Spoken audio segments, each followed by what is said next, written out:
অনেকদিন পর আপনার জন্য নিয়ে আসলাম একটা মোবাইলের স্পেসিফিকেশন যেটার নাম হইতেছে রিয়েলমি C30s। তো এটা একটা রিয়েলমির এন্ট্রি বাজেট লেভেলের ডিভাইস। তার মানে এটার মধ্যে থাকবে অবশ্যই অ্যান্ড্রয়েডের গো এডিশন। তো ভয়েসটা একটু অন্যরকম লাগতেছে আপনাদের কাছে, এটাই স্বাভাবিক, কারণ আমার সর্দি লাগছে, তাই আপনারা একটু ম্যানেজ করে নিয়েন, তাই জন্যই ভয়েসটা এরকম লাগতেছে। তো আজকে আমি আপনাদের বলবো যে রিয়েলমি C30s এর মধ্যে কি কি স্পেসিফিকেশন দেওয়া হয়েছে। তাছাড়া এই ডিভাইসের প্রাইস কত হইতে পারে, অনেকেই মনে করতেছে যেহেতু এটা একটা এন্ট্রি লেভেলের ডিভাইস, তো এটার দাম 5,000 বা 6,000 টাকা থেকে শুরু হতে পারে, কিন্তু এরকমটা না।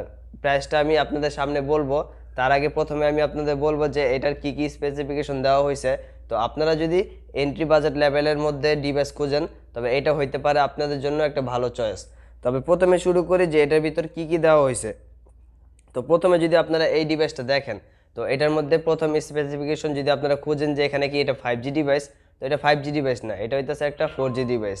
তাছাড়া বর্তমানে বাংলাদেশে 5G যদি আপনার ডিভাইস কিনে নেন, তো এটা আপনারা ইউজ করতে পারবেন না, টেস্ট করতে পারবেন না। সো 5G ডিভাইসের কোনো মানে হয় না।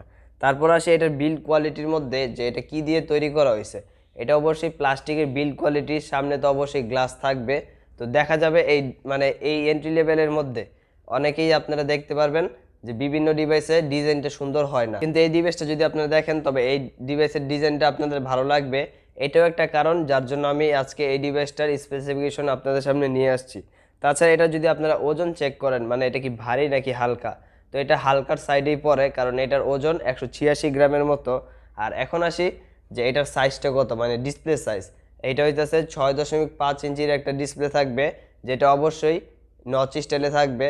আর এটা একটা আইপিএস এলসিডি ডিসপ্লে, এখানে কোনো ফাস্ট রিফ্রেশের থাকবে না, কারণ এটা একটা এন্ট্রি লেভেল বাজেটের ফোন। তাছাড়া এখানে থাকবে অ্যান্ড্রয়েডের 12, তার সাথে রিয়েলমি ইউআই ভার্সন গো এডিশন, মানে অ্যান্ড্রয়েডের গো এডিশন এক কথায় বলা যায়। তো গো এডিশন মানে হইতেছে কি, আমরা যেগুলো নর্মাল অ্যান্ড্রয়েড ইউজ করি ওইটারই একটা লাইট ওয়েটের ভার্সন অ্যান্ড্রয়েড গো এডিশন, যার ফলে দেখা যায় ওই সফটওয়্যার বা ওই অ্যান্ড্রয়েডটা ডিভাইসের ওপর বেশি প্রেশার ক্রিয়েট করে না। তাছাড়া যদি রেজুলেশন আসেন যে ডিসপ্লে রেজুলেশনটা কি হতে পারে, তো এটা অবশ্যই HD+। এই বাজেটের মধ্যে ফুল HD দেওয়া হবে না কোনো মতেই। তারপর আসি যে ক্যামেরা সেগমেন্টে, তো এখানে পেছনে একটা ক্যামেরাই সেট আপ, যেটার প্রাইমারি ক্যামেরাটা, মানে প্রাইমারি কি একটাই তো ক্যামেরা, 8 মেগাপিক্সেলের। তার সাথে ফ্রন্ট ক্যামেরা হইতেছে 5 মেগাপিক্সেলের। তো এন্ট্রি বাজেট লেভেলের মধ্যে এগুলাই স্বাভাবিক। তাছাড়া র্যাম রোম ভেরিয়েন্ট বিভিন্ন ধরনের আছে। বেস ভেরিয়েন্ট যেটা, সেটা হইতেছে 2 GB র্যামের সাথে 32 GB রম। তারপর আছে 3 GB র্যামের সাথে 32 GB। তারপর যেটা হায়ার ভেরিয়েন্ট, সেটা হইতেছে 4 GB র্যামের সাথে 64 GB রম। তাছাড়া এখানে আপনারা 3টা স্লট পাবেন, মানে 2টা সিমের সাথে একটা মেমোরি কার্ড একই সময় ব্যবহার করতে পারবেন। 3.5 mm হেডফোন জ্যাক আছে, ফিঙ্গারপ্রিন্ট স্ক্যানার আছে এই বাজেটের মধ্যে, যেটা হইতেছে পাওয়ার বাটনের সাথে ইন্টিগ্রেটেড, মানে সাইড মাউন্টেড ফিঙ্গারপ্রিন্ট স্ক্যান। এখন আসি ব্যাটারি সেগমেন্টে। ব্যাটারি সেগমেন্ট হিসেবে এখানে থাকবে 5000 mAh এর ব্যাটারি।